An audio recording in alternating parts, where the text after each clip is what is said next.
Hey guys, my name is Jack Baric. I'm the co-founder of GameChange. Thank you for joining our Mindset Forum tonight. We have a bunch of great guests. I'm going to start with my co-founder of GameChange, All-American or former All-American quarterback and former NFL quarterback, Paul McDonald. Paul, say hello. How's everybody doing tonight? And with us also above Paul on the screen is Dr. Michael Brown, who is an esteemed high-performance mindset coach that works with athletes at the collegiate and pro level. It's great to hear. Great to be with you all. Thanks for tuning in. Yep. And our special guest is Carson Palmer. Carson was the Heisman Trophy winner out of the University of Southern California, first pick in the NFL draft, and had a really great NFL career. Carson, thank you so much for joining us tonight. Mm-hmm. So, Carson, when you were a high school quarterback, the last 2 years of your high school career, you won 2 state, or I don't know if they were state championships, CIF championships, highly recruited, and you were really used to winning. But then when you got to SC, the wins weren't as much as maybe as expected at a place like USC. Talk about that experience of dealing with high expectations at a program like the University of Southern California from fans and boosters and everybody else, and not winning. How were you able to deal with that kind of lull after winning so much in high school? Yeah, so typically guys go from high school on to the next level and either jump in right away and win or don't win, or guys go on from high school and are used to being the starter or even the star, and then go on and they're either not starting or not playing or not the star. So a very common occurrence. There's very few guys that just transition from one level to the next without having to change the way they saw the game, whether it be from standing on the sideline in a backup role, or to being on the sideline and being down multiple scores and getting that feeling of what it's like to be on the other side of the ball, losing games when you're used to winning. And so as a player, as you transition from being the star or the guy getting all the reps and into that next phase of life, the only thing you can do is work hard. At the end of the day, you control what you control. And so as long as you're working your tail off, preparing, weight room, practice field, all of that, but preparing and being mentally ready and emotionally ready when your number's called, whether you win or lose in that first year, you just got to continue to work, and you can't let it discourage you. You can't let it change. You can't go from being, a hard worker and a guy that's always grinding and trying to get better, and then you start losing or you don't play, and then you stop having that attribute to your game. So I think it's super important when you do transition from one level to the next, just to go in with an open mind, to be willing to learn, a new system, new style, new coaching staff, all that, but really working. You just can't let it affect you. You can't let it change, the type of player you are. You just got to work your way through it. And I know that's cliche and everybody says that, but there's a reason everybody say it. You've got to continue to work. You've got to continue to grind and use those opportunities where maybe you're not playing and you're getting to watch from the sideline. Use that opportunity to grow and learn. You can be pissed and mad and pout about it, or you can use that time wisely and be efficient with it and find things to learn from the sideline. Same thing if you go in and you are playing but you're losing and you're used to winning. Use those lumps you're taking. Use those opportunities to grow and learn. To be, when you are a vet, or when you do have some plays under your belt and some experiences, use those losses, use those opportunities to grow and just continue to grind, continue to work hard. DMB, that sounds like the kind of stuff I've heard you say that you speak to your athletes about. I'll let you weigh in a little bit on. Well, I don't know. Well, no. I mean, Coach Palmer, you're a life coach as well as a football coach. I mean, again, you said it all really well. What got you here is not going to necessarily get you there, and we see that a lot of times when you're making that transition from high school to college and even to pros. It's like, well, talent can only take you so far, and obviously, early losses do not define you, but early quitting will. And so if you give up, if you don't stay in there, if you don't keep having grit, if you keep, you will, and the challenge is most people quit most of what they start. But if you don't give up and you continue to press forward, you will achieve great things. You can't guarantee the outcomes, but the win is in the inputs. And obviously failure, you said it best. And you said it was cliche. Everything you said was not cliche. It's actually 100% true, that there's no such thing as win or lose. There's only win or learn. You use all of those opportunities that don't go your way to take you next level. I love But it. isn't that part of the process, DMB and Carson, that Carson, name one player that you know of that it's been just upward trajectory every step of the way? Can you name one? Never. I mean, never, No. right? It's all part of, like, it's a microcosm of life. And that's how we, to your point, DMB, that's really how we learn and grow and actually ask ourselves a question you may have asked yourself: how much do I love this game? Were there moments like that in your career at USC, Carson? No, I don't think I ever questioned, Doubted that?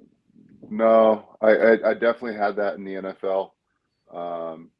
But during my time at SC, no, but I know what you're saying. And I have had that at one point in my NFL career, just in a situation where every day was a grind. Every day, with a staff was just a challenge emotionally, and really, really challenging, where I did, it was later on in my career, and I was honestly like, man, how many more years do I want to do this?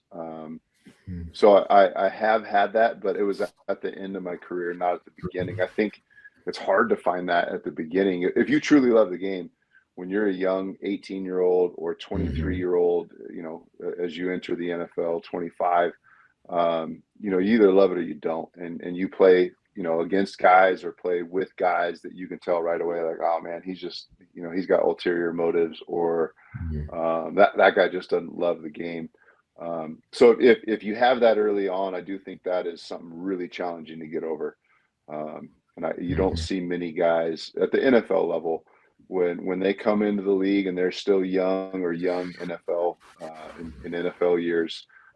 You see guys that don't love the game, and you like 9 out of 10 times you're right when you're like, man, that guy ain't gonna make it. Or that guy won't play very long, or that guy won't reach the first, the end of his first contract to get to a renegotiation period in his career. So, you do see that, and I did not have that at a young age, because the love for it was so great. But I think every player at some point in their career, not every player, but I think a lot of guys do get to that point where, like, man, how much more do I want to take of this? How much more do I want to do? How many more years do I want to do this? I do think that is if you play beyond kind of that 5-year point, and you do have that opportunity to sign, again with that team or another team, I think there's a lot of guys that look at that and go, man, do I really want to do this? And that's when, if you ever have that, you probably need to start moving on or figure out what's next. You start having that feeling. Right. Well, and I think too, I'm sorry, we're going to keep moving on topics. One of the things I wanted to mention to the people who are on this live stream, sorry, DMB, I didn't mean to interrupt you, but if you have a question, you can type it in on the chat, and we'll get to those questions near the end. But while we're still talking about going in that transition from high school to college, as I mentioned, the first couple of years at SC under Paul Hackett, we're not winning seasons. The overall record was less than 500. So in comes this guy Pete Carroll, who there's a whole mythology around Pete Carroll now at USC, and it's the glory years. But in the first 6 games of Pete Carroll's reign, the team was 1-5. So I guess my question would be, before the wins came and before all the glory came, how did you keep the belief when you've already come out of a 2-year stretch where you've got a below 500 record, you've got a new guy at the helm, and you start 1-5? How do you keep the belief when those chips are stacked up that way against you, Carson? I mean, you're asking me about something that was 25 or something. I think it was so insignificant to think that way at that time. That I don't remember my thought process. I just think, you believe in what you're doing, regardless of, circumstances, regardless of record, regardless of, weekly check-ins on where you're at. I don't specifically remember, how we went from that point to, turning the tide and flipping it. You just kind of like what I was saying earlier, you just keep working regardless of, Right. 1-1, 1-3, 1-5, 2-5, 2 I don't remember anything specifically changing. I don't, there's not a moment that jumps out in my head.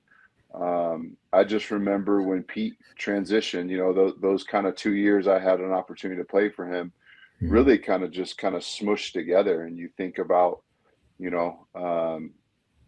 him coming over and flipping everything we did. He changed the way we trained, the way we lifted, the way we conditioned, the way we refueled our bodies, the way we did study hall, the way we, pre-practice warm up to stretching line, everything changed. And as young players, I think we just really focused in and, believed in whatever it was he was telling us at that time and just continued to work. And we worked our way through it. And that's kind of, again, going back to, what our initial discussion was, it just takes work. There are no shortcuts. There are no easy ways out. When you're winning, you better keep working hard. When you're losing, you better work harder. It comes down to working your tail off. You don't get to 1-5 in a season and go, all right, we're not going to do hitting drills. We're not going to do 9-on-7. We're not going to, do ball security. We're just going to do walkthroughs. You put more emphasis on securing the ball, put more emphasis on tackling a 9-on-7, put more emphasis on 11-on-11 drills, and just continue to work. There is no shortcut. I can't stress it enough. A lot of people want the easy way out. A lot of practice kind of tempos and practice models people have gone to. Let's not get anybody hurt. Let's make sure we're healthy. Let's walk through as opposed. I don't agree with that. I just think you got to work your way out of ruts. You got to work your tail off when you're leading your division or leading your conference. There is no way, no way around it. You got to continue to grind and continue to work if you want to be more successful and win more games. So Jack, I love this idea, talking about keeping belief when things start off not as you want. And obviously, Coach Palmer, we're meeting for the very first time here in a live stream, but it's very apparent to me very, very quickly that your identity and that your belief in yourself, as well as your coaches in the game and in what working hard will actually accomplish, but your belief in yourself is solid, it's foundational. And I say this to our athletes all the time and our coaches, that the most important thing about you at any given moment is what comes into your mind when you think about yourself, who you believe yourself to be. And then it's easier to make some of those hard choices and to keep pressing on. But I mean, even our young athletes who might be listening in today, a lot of them are probably, you said 25 years ago, it feels like this generation is dealing with more self-doubt and more identity crisis and more connecting the sport to actually who they are than maybe in the past. I don't know if you have any thoughts about that. Yeah, I mean, it's hard. My perspective is from a coach in year one. So I don't know like how what this generation of athlete or high school football players think, because my data is from year one. We retooled the way we think. I took over a program that was in drastic need of a changeup. And so my only data point is from, the beginning of 2025, January 10th of 2025 to this point right now. And so, I wouldn't say that's the case with our crew. We try to kind of reframe how you see things, whether it be the first meeting right after class to taking, from what you got out of that meeting into the locker room to put your cleats on, to get your uniform on, and then to the grass and actually practice and execute that. And just kind of the way we talk about attacking each day, each drill, each rep, whatever it may be. So my only data point is just, a young group of men that seem to have belief, but just needed a direction to funnel it in. And I thought, that was well executed by our staff, but I don't have enough of a data point or enough history, doing this to know what current today's athletes mindset is. I'm just going off of what I saw and kind of what we're seeing as we start building up a new team and start coming up with, figuring out our identity. Who are we? Where are our leaders? So we're, going through all those things we're going through right now, just in this, month of February, and just getting started the 2026 season. And just a quick comment on that. How do you cultivate, because you and I both know extremely well that it's leaders on the field that make it happen. The coaches can direct and can guide and can set the table, but you've got to have leaders on the field that are holding each other accountable to get to where you want to go. And you were able to find those guys, it seems like, this past season. And they stepped forward. No doubt. Yeah. Is there something you did to get them to that place? Is there something you did, or? No, I think leadership wise, they emerge, whether it's in January 5th on the day one, or it takes a minute. And maybe it's in spring ball. Maybe it's not till training camp. Maybe it's not till week 4 after a tough loss. And then you really kind of so I think, every situation, every team is different. Every team has a different identity. It's something we talk about, our last meeting before we played our final game. It's like, man, look around in this meeting room, this is going to look a whole lot different next week. There's a bunch of guys that aren't going to be here and a bunch of different faces and bodies in those seats, because every year the team changes. At the high school level, college level, NFL level, it's all the same in this new world of transfer portal in college, transferring in high school, free agency in the NFL. It is a fluid game, and teams are fluid. So I think those leaders and those captains, you got to let it happen. It organically happens. You either don't have any leaders and you're trying to figure them out all year long, or you got leaders and you just need to push the right buttons and give guys the opportunities to be a leader, put the team in different situations where leaders kind of rise at the top. But they're found at different points of the season.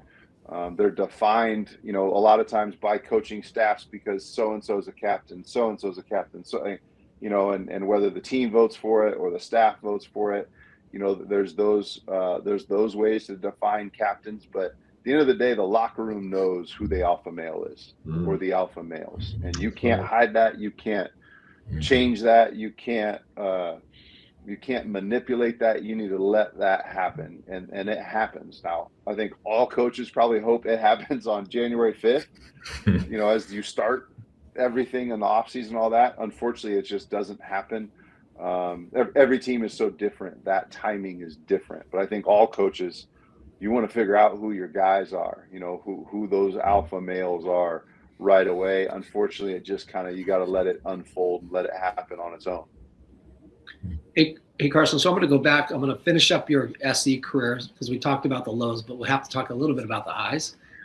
Your final year at SC, the team won the Orange Bowl championship, finished 11-2, number 4 in the country. You won the Heisman, entered out of that season the number 1 pick in the NFL draft. So it was obviously from a little bit of a low to a great high, great way to finish. What did you learn from Pete as your head coach about creating championship culture that you've taken with you maybe throughout your whole career? And especially when you entered the program in Cincinnati, who drafted you, who had been losing quite a bit themselves for many, many years before you got there. Was there anything that he brought to the table that maybe other coaches, you've talked a lot about hard work, but anything else that he brought that really helped set the table for creating that championship culture that was so successful for him? And, you as a new coach this year also has been, at least your very first year, very, very successful. Well, Pete was instrumental in my growth and in my youth. I mean, he was from so many different, angles and so many different ways. I learned a ton from him, whether it was about being a leader, it was about being, a disciplinarian. I saw a couple things here and there, the way he, the way he got team meetings going, to the way he got you ready to play on Saturdays when it was time to kick, it was time to go. So I picked up a ton. I mean, he was the best coach I've been around, and I had the chance to play against him too. So I played on his team, and then I got traded from Oakland to Arizona, and went right into Arizona, into the NFC West, where he was in like the middle of his reign of the NFC West, and he had just built up Legion of Boom, and then kind of transitioned as Legion of Boom kind of expired. Then he got into the, I was there when he, kind of changed that mentality of that team and that organization to more kind of like the let Russ cook years, where they were just taking deep shot after deep shot and pushing the ball vertically, but still able to play good defense with different. So, I had a chance to play for him and then play against him. So it was an incredible opportunity to see both sides of him.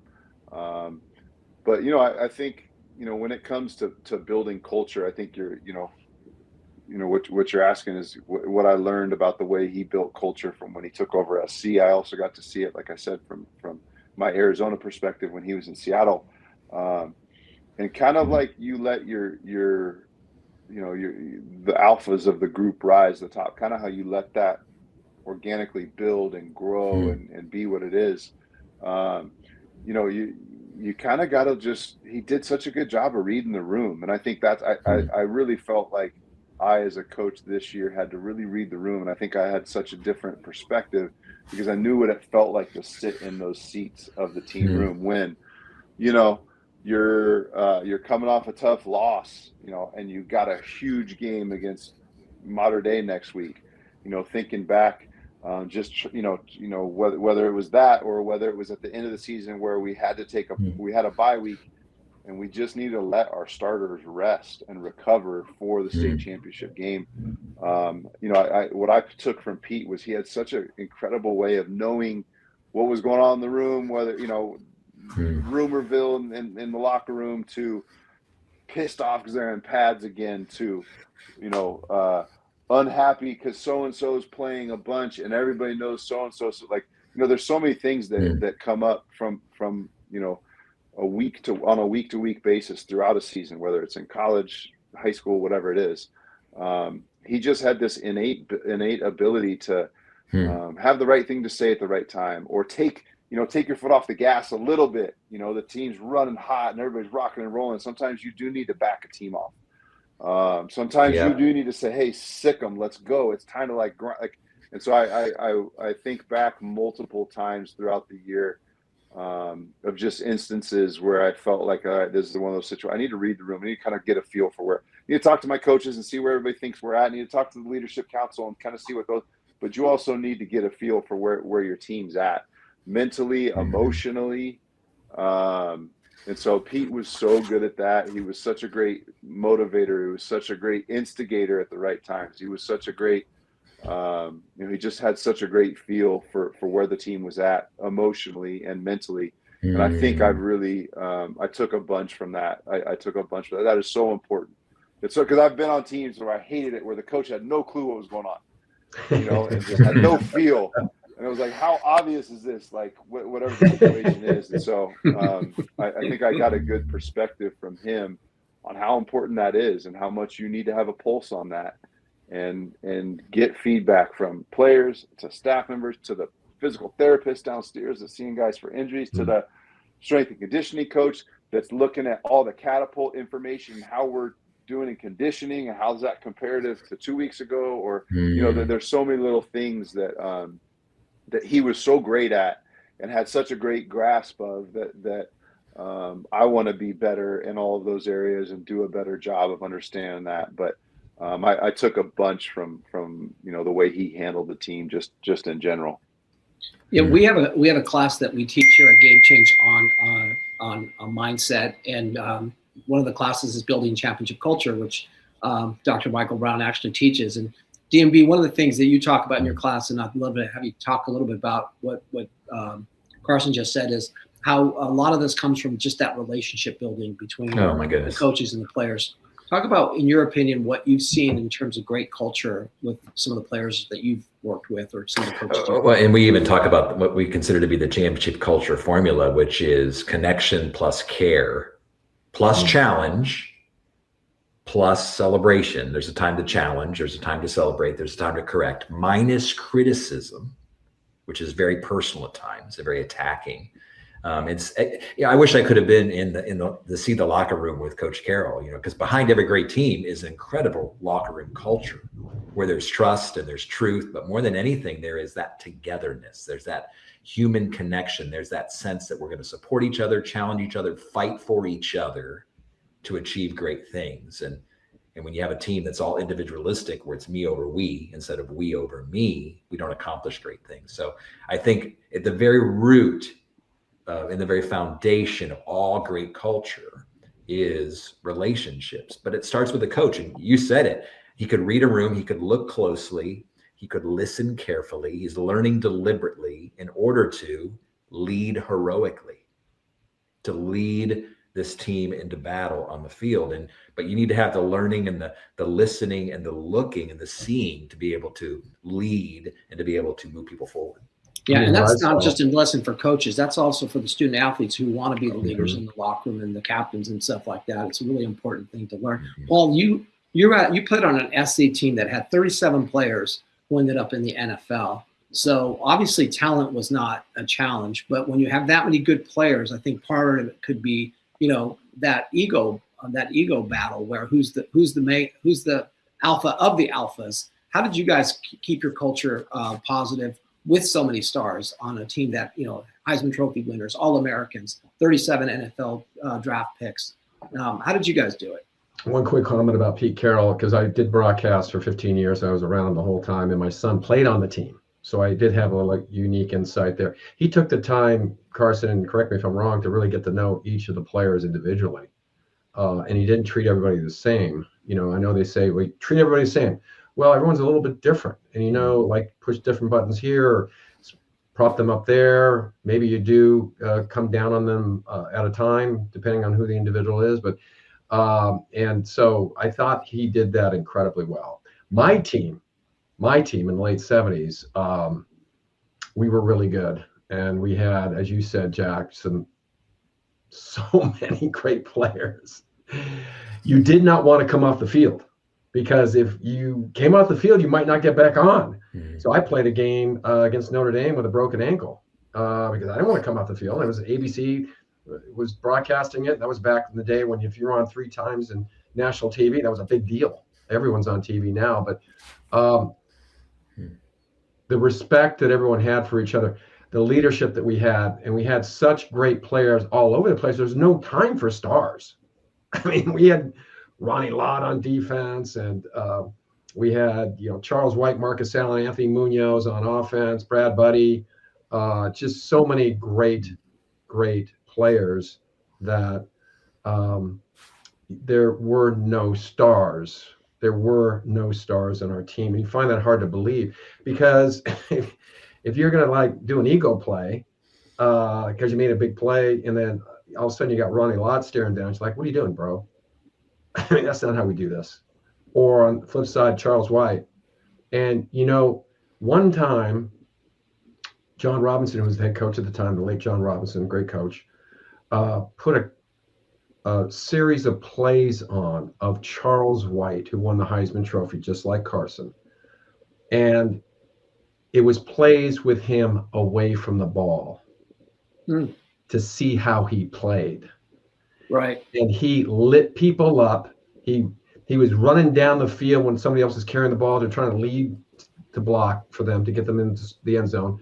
And it was just the energy and how he played without the ball that showed everybody else, like, hey, it's not about the ball. It's like, hey, you're going to go 100% of the time, 100 miles an hour all day long. And so it was just a pleasure to be able. I was fortunate, Carson, to be able to hand the ball off to 2 Heisman Trophy winners in the backfield at the same time. Go figure how I got to the NFL. So speaking of NFL, Carson, when you got to the NFL, one of your early years, I think it was your 3rd season, in a playoff game against the Steelers. You blew out your knee, and then did it again later in part of your career. So for the kids who are kind of dealing with injuries, or just maybe they're on the end of the bench, whatever the reason might be that they're not getting into the game, how did you deal with that? How did you deal with that disappointment of potentially not being able to play again and having to rehab? But especially, how did you deal with that, knowing that you might not play? What was your motivation when you got hurt? Were you sad? Were you angry? What was that feeling like when that knee did go out and not knowing if you're going to play again? Yeah, so I got hurt on the first play of the game against the Steelers in the divisional round, and then they went on and won the Super Bowl that year, and we had beat them. They were in the same conference. We were both in the AFC North. They were really good. They were really, really good on defense. But that was like those years, if you remember, Ben Roethlisberger, Plaxico Burress, Willie Parker, Hines Ward, and then that defense was so good. And so, we felt like we had a good team, and like I said, we had beat them earlier in the year twice, and they beat us at home. I got hit low at the very early in the game, blew my knee out, but I never thought like I was never going to play again. I never thought that was it. I never thought like this was our chance. I won't be able to get to the Super Bowl. I really didn't think anything negatively. I really didn't spend much time, down the dumps. It was so late in the season. It was in January that I knew I wanted to play right away from the beginning of the year. So I didn't really have much time to like sit around and sulk on it. I knew everybody talked about when you blow your ACL, MCL, PCL, it's a 12-month deal. Well, I didn't have 12 months. I need to be back in 9. And so, it really wasn't that big of a problem for me. It wasn't a huge mental block. I never thought for a second that was the end of my career. I never thought for a second that was the last time I'd play in the playoffs. I don't know, naive, young, dumb, too confident. I don't know what it was, or a combination of those things. I just never thought, it never crossed my mind that I wouldn't be able to play football.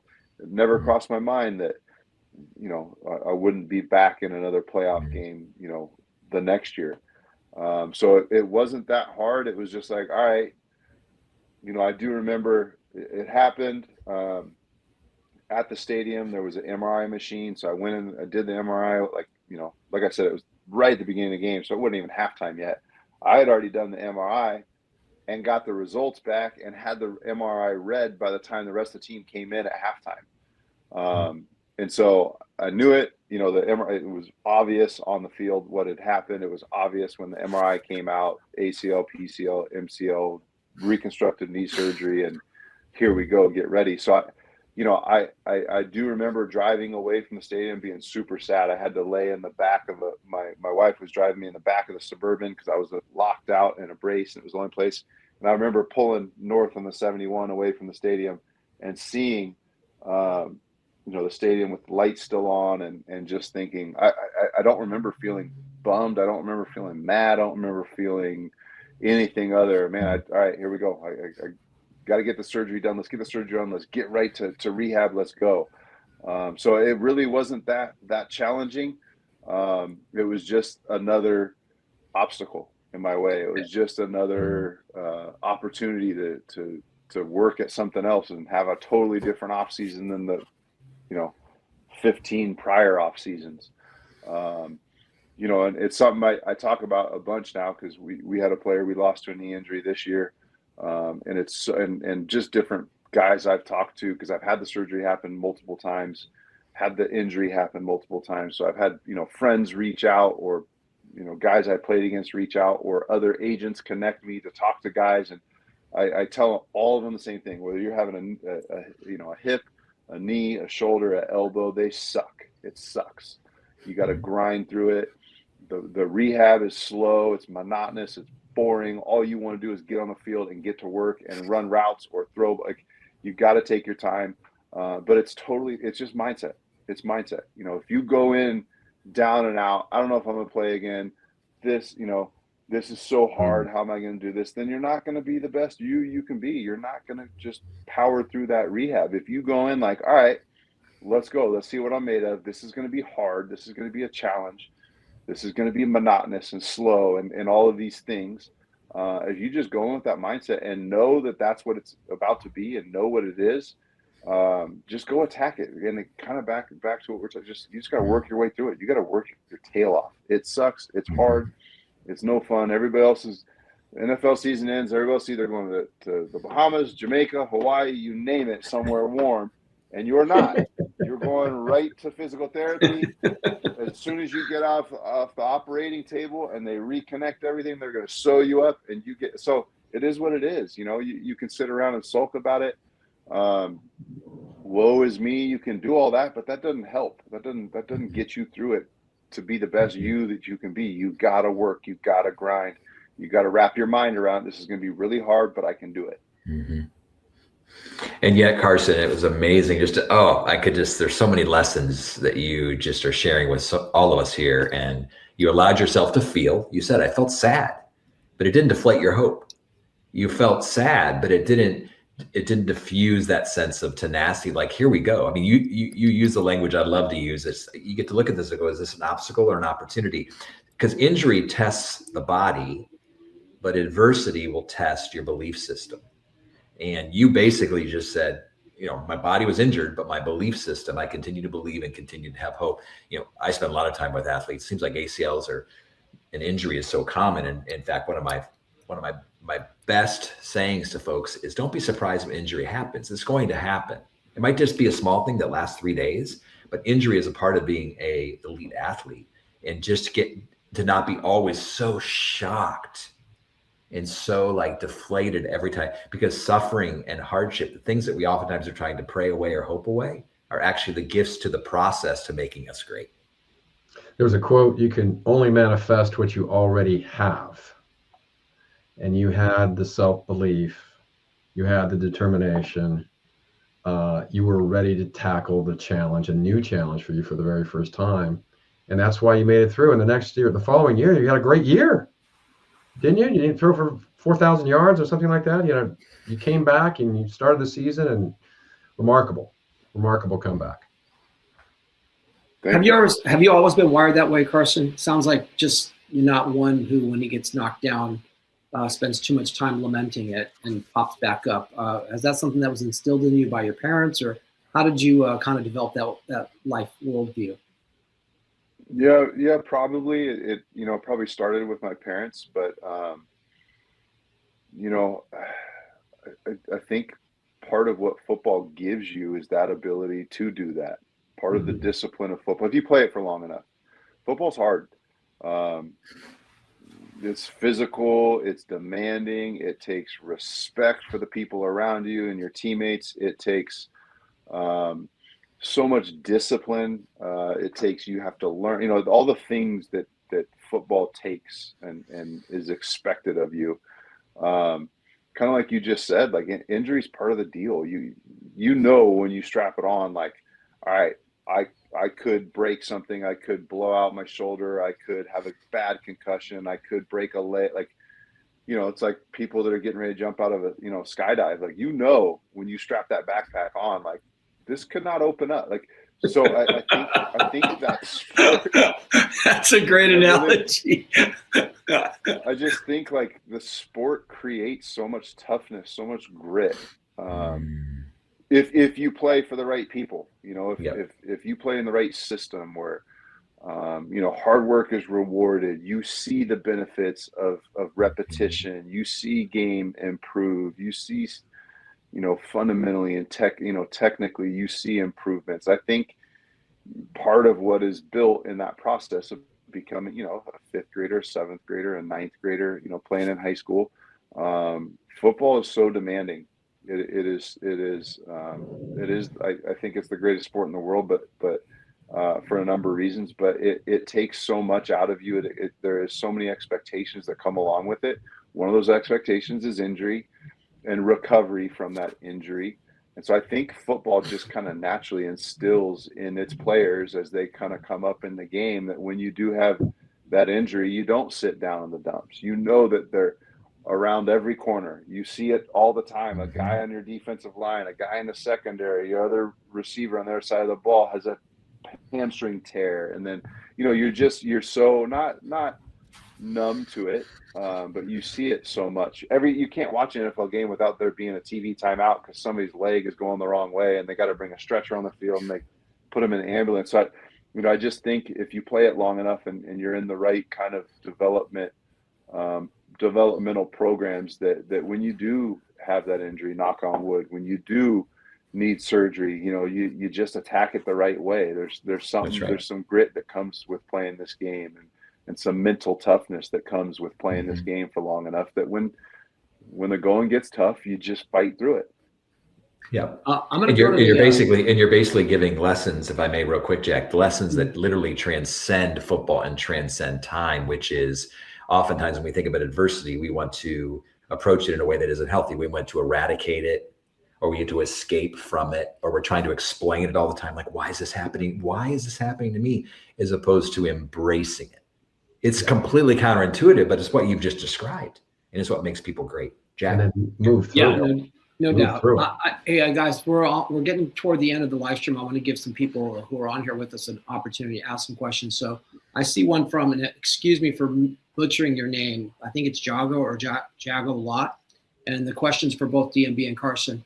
What have you learned about creating buy-in with the team quickly for both coaches and leaders, especially given the transfer portal and the short-term nature of life in sports today? So how do you get buy-in when you're, every year it's a new team? What's your kind of secret sauce for that? Carson and DMB, I'll let you jump in as well.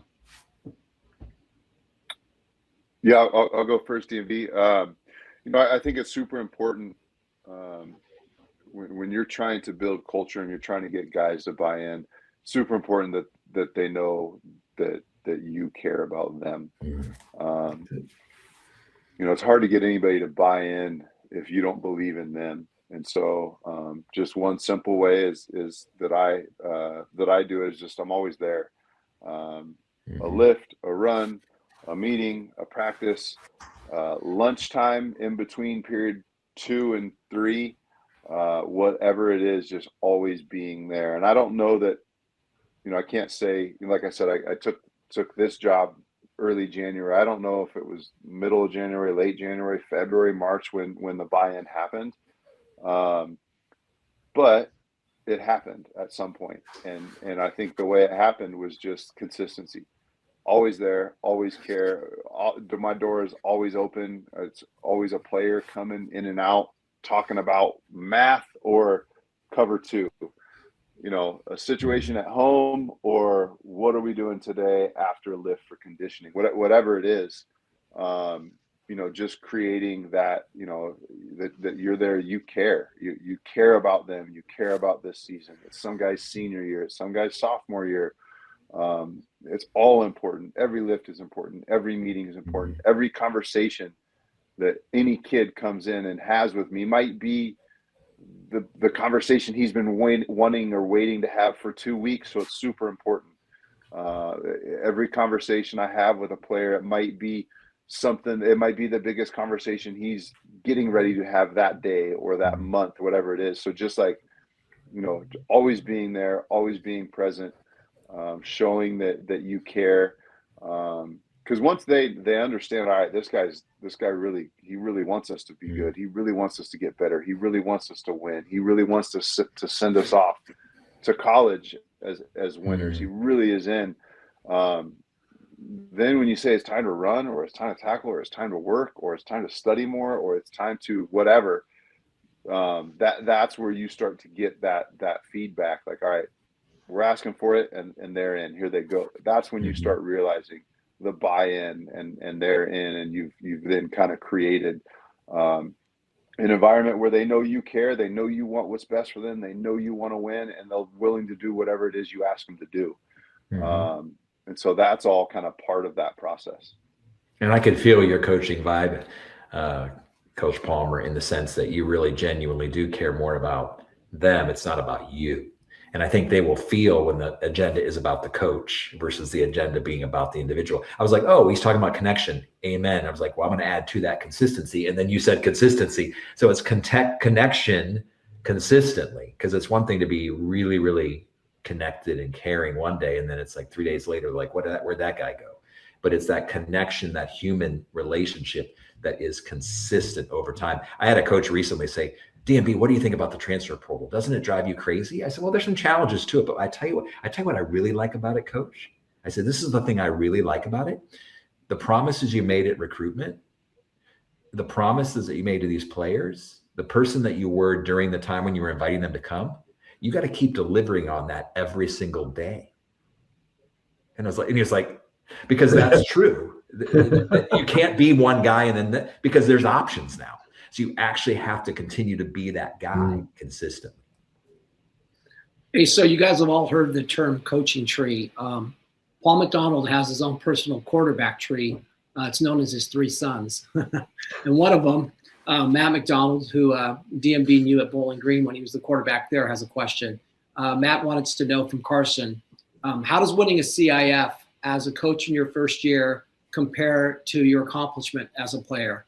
Obviously, that one's for you, Carson. Yeah, thanks, Matt. Just as good. No different. Not sweeter. Not. I mean, just as good. Whether you're a player or a coach, but when regardless of you have a massive impact on the game, whether you're a coach or a player. And they feel the same, just as much excitement, maybe from the coach, from now that I've done it as a coach, maybe, more, excitement for all the other players, because there are so many other players as opposed to like you're the quarterback or you're the running back. And, as a player, I was always excited for myself and excited for my teammates. But excited for myself and excited, like I said, for my teammates. But when you're the coach, you're excited for everybody, the coaches, the administration. You truly have an appreciation for the administration. I think, when you're a player, you're so excited about what this means to your career, yourself, your team, where you lie in history or whatever it may be. But I think, as a coach, it's no better, no sweeter, no more enjoyable. You just enjoy it differently. So as a player, I didn't enjoy it as much as I do now as a coach, for all the people that are involved, from the people that, all the teachers, all the athletic directors, the people that work in the athletic department, the school and the growth of the school and the impact that winning has on the community and just the local Rancho Santa Margarita, California area, and the people that don't have kids that ever and didn't go to SM, but they live by it, to the people that live out in Rancho Santa Margarita that their grandkids went to SM, 10 years ago. You have such a different appreciation from a coaching perspective on everything around the program, aside from the players, aside from the coaches, but just all the different levels that it affects and the positivity it brings to an entire campus is something I didn't have perspective, and it's something that is so different from winning it as a coach compared to as a player. Yeah, well said. All right, so we're running out of time. We're going to do one more question. I'm going to throw it out to all 3 of you so you can all kind of weigh in on this, maybe briefly, each of you. It's from Luke Schroeder, and his question is, what advice do you have for a young player who's trying to develop into a leader, and what kind of mentality they can bring to that idea of becoming a leader? Let's start with you, DMB. Go, Paul, and we'll let Carson wrap it up. Yeah, I'll be quick, Luke. I think I know who you are. I think I know your dad. But what's fascinating about this question is my response is simply 3 words: be the guy. The problem is, and I may have mentioned this in previous live streams, but we spend so much time trying to brand ourselves and actually try to create a situation where people see us a certain way. Don't worry about how people see you. Just be that person. Focus as much on becoming as you are on performing, and just be consistent with that every single day. Don't try to spin it, just be it. Don't try to pretend it, just be it. Don't wear the mask that says I am that, just be the guy. And back to mentality, you just keep practicing the same way you practice the drills on the field or on the ice or on the course or in the pool. You have to practice the same mentality. The mental exercises, whatever those are for you, we can talk about them at some other point in time. You just keep practicing the same way you would the sprints and the lifting and the drills and so forth. Doggone it, DMB. I mean, you can tell we speak the same language. I was just going to say, that's why you've been friends for so long. Authentic. You know, you have to understand who you are first, who you are, Right. and as DMB said, who you are becoming. And you put that out there, but stay in the moment, stay present, and be the best you can for you that day, just for you, not for anybody else. Don't look at anybody else. Understand who you are and be you. And if you do that and you are your best self and best version of yourself that single day and every single day thereafter, it's all going to lay out before you as you have imagined. Carson, you get to bring it home. Yeah, I'd say, Luke, I'd say if you're wondering how to be more of a leader, how to find your place, find your voice or whatever it is, the rhythm as a leader, trying to find a way to lead more. I think something that can help is to get really uncomfortable. It's uncomfortable to lead. It's hard to lead.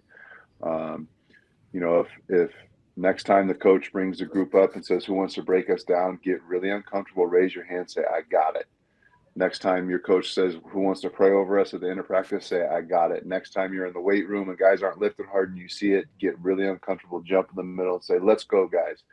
If you're doing conditioning with your team, guys are dogging, something needs to be said. Guys are jumping off sides. Guys are starting on the line. They're supposed to be standing behind.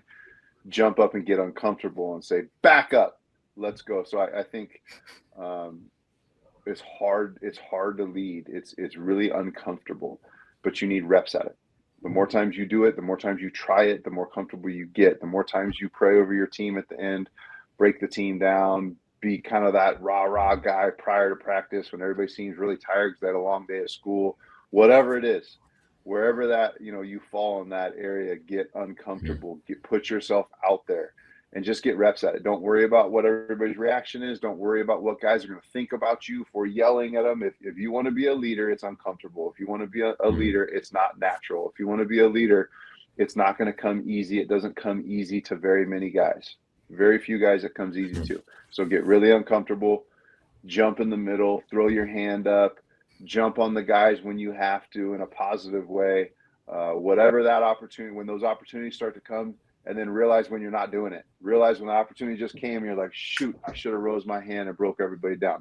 Take notes of those opportunities that you didn't, just so you can kind of tally it up in your mind. But if I had to sum it up in 2 words, get uncomfortable. That's awesome. Cool. Yeah, great All stuff. right, Luke. Luke, coach spoke. That's awesome. Well, guys, thank you very much. Carson, thank you so much for joining us. We've had a really great conversation. Thank you all for joining our Mindset Forum. We'll be doing this again in a couple of weeks, so keep looking out for it. Carson, thank you. Dr. Brown, thank you. Paul, thank you. And we'll see you guys next time.